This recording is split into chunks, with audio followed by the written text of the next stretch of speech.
nationwide.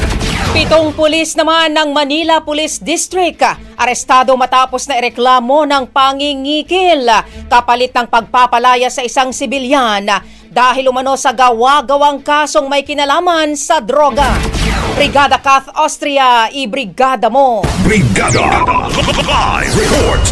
7 pulis ng Manila Police District ang inaresto ng mga kapwa nila pulis kagabi matapos masangkot umano sa robbery, extortion, grave threats, arbitrary detention at paglabag sa Anti-Graft and Corrupt Practices Act at obstruction of justice. Ang operasyon ay isinagawa mismo sa Police Station 5 sa Ermita, Maynila matapos magreklamo ang isang sibilyan na sinabing inaresto siya ng mga pulis sa gawa-gawang kasong may kaugnayan sa droga noong June 20, 2025.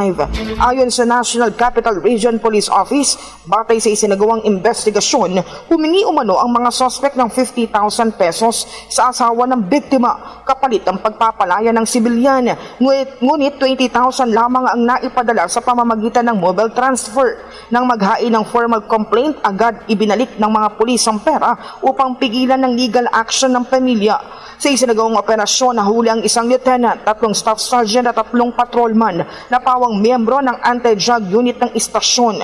Na-recover sa operasyon ang 7 cellphone, 5 police ID, screenshots ng transaksyon at records ng remittance.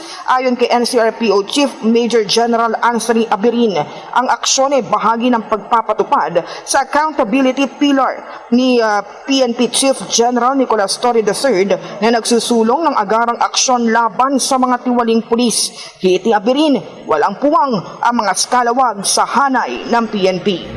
In the heart of changing lives, ako si Brigada Kath Austria ng 105.1 Brigada News FM Manila, The Music News Authority. Brigada Balita Nationwide sa tanghali. Ang bahaging ito ay hatid sa atin ng Fast Relax. Tanggal ang sakit, ora mismo.